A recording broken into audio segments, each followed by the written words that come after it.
നമ്മൾ പുതിയൊരു ഫീച്ചർ പരിചയപ്പെടാൻ പോവുകയാണ്. സ്കൈ റീപ്ലേസ്മെൻറ്റിനെ കുറിച്ചാണ് ഇന്ന് നമ്മൾ നോക്കുന്നത്. സിമ്പിൾ ട്രിക്കാണ്, ഫോട്ടോഷോപ്പിലുള്ള സിമ്പിൾ ട്രിക്കാണ്. അതിനോട് ഞാനൊരു ഫോട്ടോ എടുത്ത് വെച്ചിട്ടുണ്ട്. ആദ്യം നമ്മളിവിടെ ഫോട്ടോ എടുത്ത് വെച്ചു. അത് കഴിഞ്ഞിട്ട് നേരെ ലെയർ സെലക്ട് ചെയ്യുക. അത് കഴിഞ്ഞ് എഡിറ്റ് സ്കൈ റീപ്ലേസ്മെൻറ്റ് എന്ന ഓപ്ഷൻ ക്ലിക്ക് ചെയ്യുക. അപ്പോൾ ഓപ്ഷൻ നോക്കിയപ്പോൾ ഇങ്ങനെ ചെറിയൊരു ഇൻ്റർഫേസ് വരുന്നുണ്ട്. ആ സമയത്ത് തന്നെ ഇവിടെ ഒരു മൗസാരോ അവിടെ ലോഡിങ് ആയിട്ട് ഇപ്പോൾ നമ്മളൊരു സ്കൈ റീപ്ലേസ്മെൻറ്റിൻ്റെ ചെറിയൊരു ഇത് വന്നിട്ടുണ്ട്. നമുക്കത് ഇഷ്ടമുള്ള ടൈപ്പ് കുറച്ച് സ്കൈസ് അതിനകത്തുണ്ട്. ഓൾറെഡി അതിനകത്ത് ബ്ലൂ സ്റ്റൈസ് അതായിട്ട് വരുമ്പോൾ സൺസെറ്റ് അങ്ങനെയുള്ള ചെറിയ ചെറിയ സ്കൈസ് നമുക്ക് ഇതിനകത്ത് തന്നെ അഡീഷണലായിട്ട് കിടപ്പുണ്ട്. അത് നമുക്ക് നമ്മുടെ രീതി നമുക്ക് എങ്ങനെയാണോ നമ്മുടെ ആ പിക്ചറിനകത്ത് വെക്കേണ്ടത് ആ രീതിയിലുള്ള സ്കൈസ് ഇതിനകത്ത് നമുക്ക് ആഡ് ചെയ്യാൻ പറ്റും.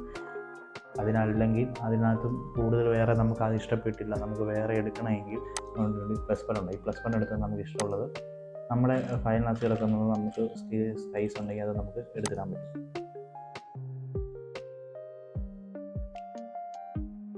ഇപ്പം നമുക്ക് ഇതിനകത്തുനിന്ന് ഏത് വേണമെങ്കിലും എടുക്കാം. ഇപ്പം നമുക്ക് ഈ ഫോട്ടോയ്ക്ക് ചേരുന്ന രീതിയിലുള്ള എന്തിനാണ് എടുക്കാം.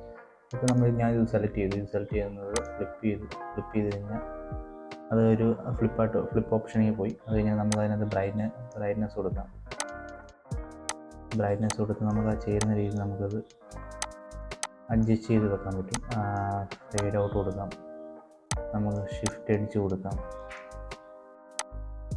അതായത് ഫുള്ള് കൊടുത്ത് ഷിഫ്റ്റ് അടിച്ച് ഫുള്ള് കൊടുത്തു കഴിഞ്ഞാൽ നമുക്ക് വെളിയിലോട്ട് വരും. അപ്പോൾ നമുക്ക് അതനുസരിച്ച് എങ്ങനെയാണോ നമുക്കത് ചേരുന്നതനുസരിച്ച് നമുക്ക് ചെറിയൊരു ഇത് കൊടുക്കാൻ പറ്റും.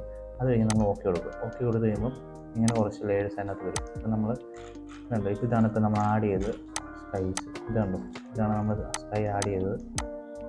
ഇത് കണ്ടില്ലേ, പെൻ ടൂൾ വെച്ച് നമ്മളത് കട്ട് ചെയ്തെടുത്ത് വെക്കുന്നതിനേക്കാളും ബെറ്ററാണ് ഇതിനകത്തുള്ള ഈ അഡീഷണൽ ആയിട്ടുള്ള ഈ സ്കൈ റീപ്ലേസ്മെൻറ്റ് ഒക്കെ. അതിപ്പോൾ ഇതാണ് ഒറിജിനൽ ഫോട്ടോ. അതിപ്പം സ്കൈ റീപ്ലേസ്മെൻറ്റ് ഇട്ട് കഴിഞ്ഞപ്പോൾ അതിങ്ങനെ ആയി.